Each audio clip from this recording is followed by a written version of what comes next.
இங்க பாரு, உன்னை எந்த ஒரு இடத்துலையும் ஒதுக்கப்படல. நான் ஓப்பனாக பேசுகிறேன். நான் ஓகேவா?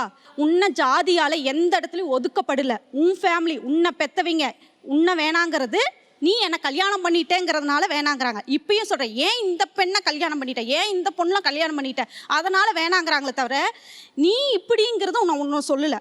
நீ இதுதாங்கிறத உனக்கு எதுவும் கொடுக்கல. எனக்கு கொடுக்குறப்ப உங்கள் அண்ணி சொன்னாலும் என்ன, யார் சொன்னாங்க, பக்கத்து வீடு யாரை வேணா இருக்கட்டும், நான் அப்புறமேல கேட்குறேங்கிற பற்றியா?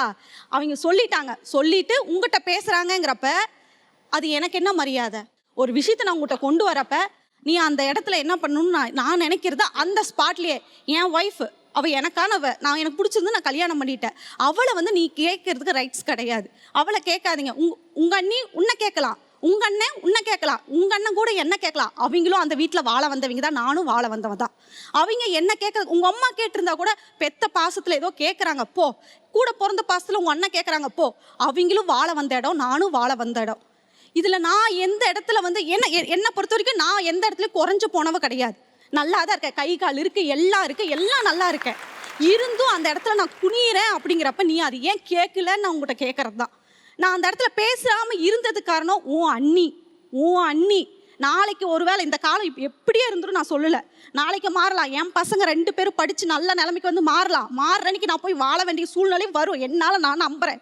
என்னுடைய உயரத்தை நான் நம்புகிறேன். சரியா? அப்படி நினைக்கிறப்ப அவங்க பேசுனது இத்தனை வருஷம் 4 வருஷம் ஆனாலும் என் மனசில் இருக்குது. அன்றைக்கி நீ கேட்குறப்ப 4 வருஷத்துக்கு முன்னாடி நடந்தது அப்படின்னு உங்கள் அண்ணி சொன்னாங்க பார்த்தியா?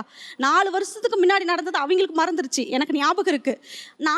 அன்னைக்கு நான் ஏதாவது பேசியிருந்தேன்னா 10 வருஷம் ஆனாலும் அவங்க மனசில் இருக்கும். அந்த இடத்துக்கு நான் இடம் கொடுக்காம நான் அமைதியாக இருந்தேன். அவங்க பேசுகிறப்ப ஒரு வார்த்தை கூட நான் பேசல, அமைதியாக இருந்தேன்.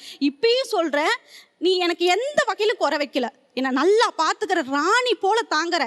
ஆனால் இந்த ஒரு விஷயம் எனக்கு ஒவ்வொரு நைட்டும் அறுக்குது. ஒரு டைம் என் கழுத்தை நெரிச்சு நீ கொன்னுட்டினா கூட நான் செத்துருவேன். ஆனால் எனக்கு எல்லாமே பண்ண என் புருஷன், எனக்கு நீ ஹீரோ தான்.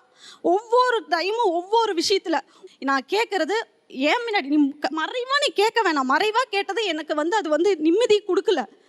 என் புருஷன் என்ன கேட்டுட்டா, நாளைக்கு நீ பேசுறதுக்கு என்ன, அன்னைக்கு எனக்கு தைரியமாக இருக்கும். என்ன இன்னொருக்க நீ பேசினா என் புருஷன் நிற்பான் அப்படிங்கிற தைரியத்தை நீ எனக்கு கொடுக்கல. எங்கள் அண்ணிட்ட நான் பார்த்துக்கிறேன், எங்கள் அண்ணி அப்படிதான், நான் பார்த்துக்கிறேன், நான் பேசிக்கிறேன், நான் யாரையும் நான் தப்பு சொல்ல, உங்கள் அண்ணனையும் சொல்ல, உங்கள் அண்ணி சொல்ல, உங்கள் அம்மா சொல்ல, அந்த ஊர் சமுதாயம் எல்லாமே அப்படிதான். நான் தியாகியாக மாற போகிறது கிடையாது. எனக்காக ஒரு குரல் உன் குடும்பத்தை எதிர்த்து உன்னால் பேச முடியல, மற்றவங்களை எதிர்த்து நீ எப்படி பேச போகிற? நீ அந்த இடத்துல உரிமை எடுத்து கேட்க முடியாது. அப்போ நான் யாருக்கிட்ட போய் கேட்கட்டு சொல்லு? ஆக்சுவலாக ஹீரோங்கிறவன் 10 பேர் அடிக்கிறவன் கிடையாது. தனக்கு சம்மந்தப்பட்ட ஒரு ஆளுக்கு ஒரு பிரச்சனை வரப்போ முதல்ல நிற்கிறான் பாரு, அவன் தான் ஹீரோ. என் ஒய்ஃபுக்கோ இல்லை என் குடும்பத்தில் ஒருத்தருக்கோ பிரச்சனைனா ஏதாவது இதுவும் இல்லாமல் அவனை கூப்பிட்டு வச்சு எப்படா பேசுன்னு கேட்குறாங்கல்ல, அந்த தைரியம் தான் எதிர்பார்க்குறாங்க. அதை நீங்கள் மறைவாக கேட்குறது ஒரு நாளும் அவர்களுக்கு பலனே கொடுக்காது. இல்லை, இனிமேல் கேட்குறேன் சார். புரிஞ்சுதுல? ரைட்.